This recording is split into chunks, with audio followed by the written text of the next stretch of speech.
Shalom Aleichem. Welcome to the weekly Parsha Shia. This week is Parshat Vayeishev. Vayeishev talks about Yaakov settling back at home, by his father's home.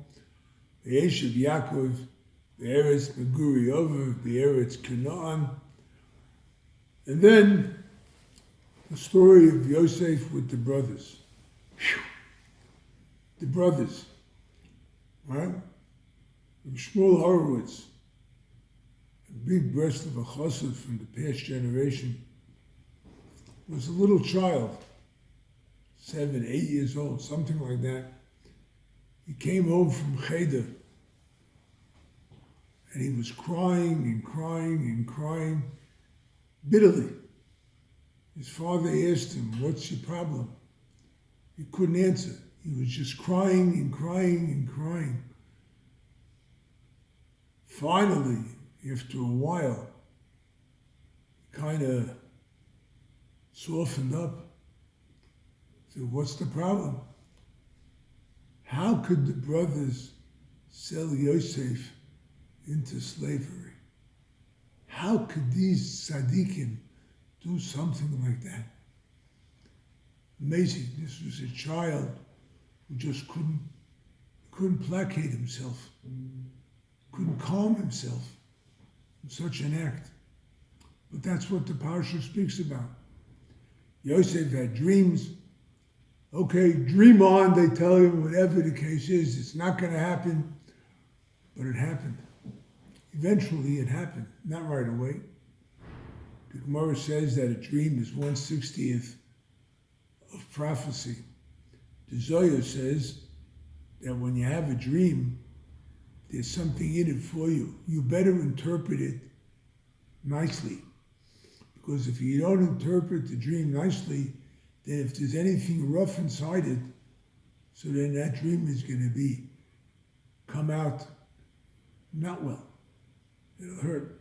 So you have to take your dreams and just say that, Baruch Hashem, it means I'm going to be healthy, it means I'm going to have wealth, it means I'm going to enjoy life, it means I'm going to learn and study and recognize Hashem.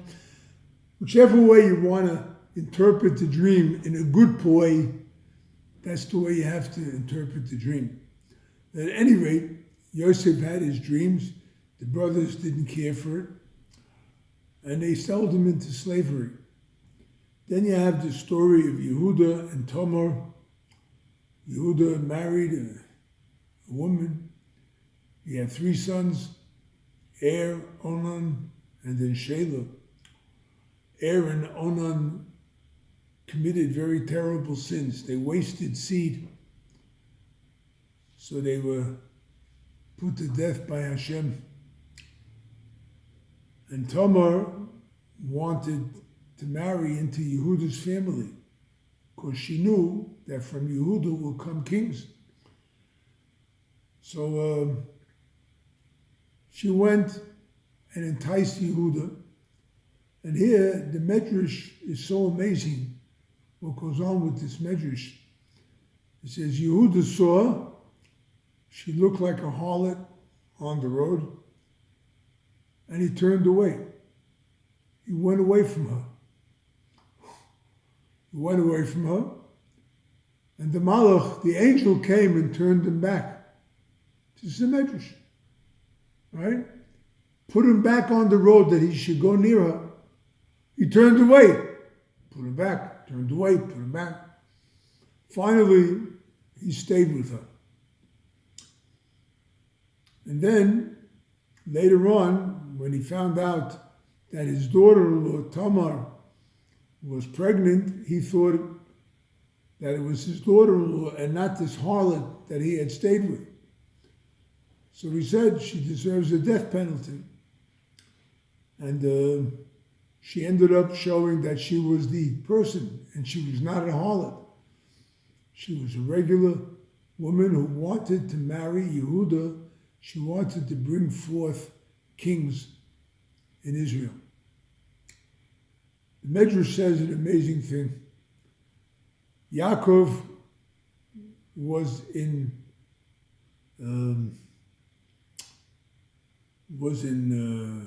Avelus. He was mourning. He was mourning over Yosef. Yosef was gone. And the brothers were now, well, maybe we overstepped. Maybe we did wrong. Right? If this one's thinking, each one about their own problem. But the Jews did not yet descend to Egypt. Only Yosef was sold there, but the Jews did not yet descend. So the Medrash says, you're all thinking about your tzoros, about your problems, what's going on. Here, you didn't even go into exile yet. You didn't even go down to Egypt, because that takes place in 2 weeks in Vayigash. But I'm already working that the final redemption, the final Redeemer, Moshiach, should come out. And that's what happened with the story Yehuda and Tamar. It's a weird story. Yehuda ran away. An angel turned him back, right? It's because Hashem works in mysterious ways. We do not know what those ways are. We have to take things as they come and know that Hashem always wants the best from us. And He wants the best for us. And He's always trying to bring about a redemption. He's trying to bring about. We are the ones who make mistakes along the way. We sell Yosef. We argue against the tzaddik. We argue against what's right. Here, the left picks its head up and does whatever it wants. I wonder and I marvel at the people who talk against the Breslov, who go to in Rosh Hashanah. Right? Okay. I can understand. After all, the Ukraine is a rough place. There's a war going on now. And what are you going to pray at the grave of a tzaddik that passed away over 200 years ago? What's with you guys? People argue against Breslov all the time. We just now about finished with the World Cup ball games, the soccer games that's taking place in Qatar. That's where the World Cup is being played out, in Qatar. Do you know what happened? Qatar is an Arab country, and they hate the Jews, and the Israelis insisted on going, so Qatar said, it's okay, you can come here, you can come to Qatar, but you're not welcome here. And thousands of Israelis went to watch a soccer game. That's okay. I don't hear one person talking that it's foolish. Against the Breslov who go to to pray to Hashem, to become better Jews, that there's always talk against. That's what happened with Yosef, with the brothers. Yosef was the tzaddik. Yosef was the real tzaddik. And if he said something, he really meant it. It was going to come true. The brothers had difficulty accepting that Yosef was the tzaddik. They had difficulty accepting that what Yosef says is the emes, is the real truth. So they had their own ideas, and they came up with leftists, with a rightist, with a centrist. They all came up with different ideas of how we're supposed to do things, right? But it wasn't what the tzaddik was telling us. And we ended up, Yosef was sold, and that eventually brought the rest of the Jews into Egypt, into slavery. So we have to look at the Parsha, but then take a look at further on in the Parsha. Yosef comes to Potiphar's house, and the Medrash says also, Potiphar was an adulterer. But when Yosef was brought to his house, Hashem kind of castrated him so that he shouldn't take Yosef for a homosexual act. right? Yosef could remain pure. So Potiphar was castrated, and his wife, well, she wasn't finding satisfaction, so she wanted Yosef. There's other reasons the Gemara says, Rashi brings, but she attacked him. She went after him. When Yaakov Avinu said, Chayira achalosu, an evil animal attacked him, right? Rashi says he was referring to Potiphar's wife, an evil animal who tried to attack Yosef and make him commit a sin of adultery. Yosef withstood the sin.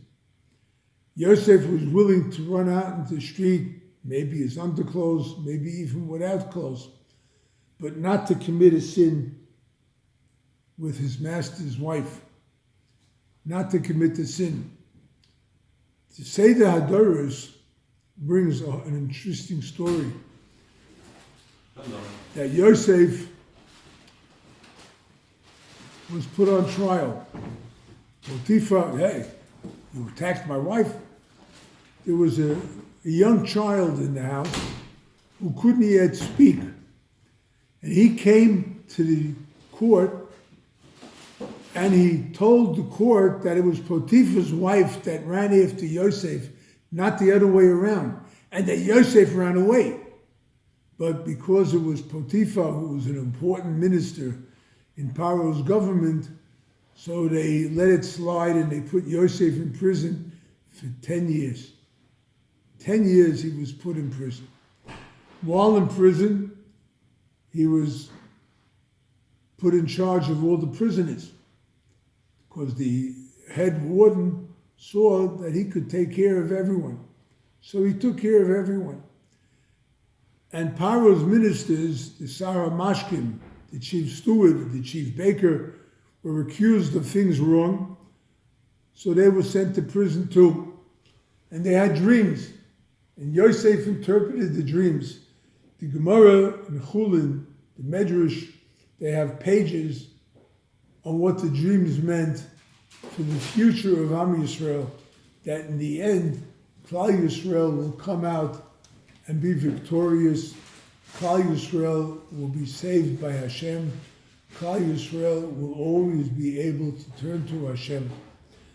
In other words, even when things go wrong, Hashem is already working on our redemption. Even if we do wrong, or perhaps especially if we do wrong, then we really need redemption. But Hashem is always there for us. That's the message of the Parsha.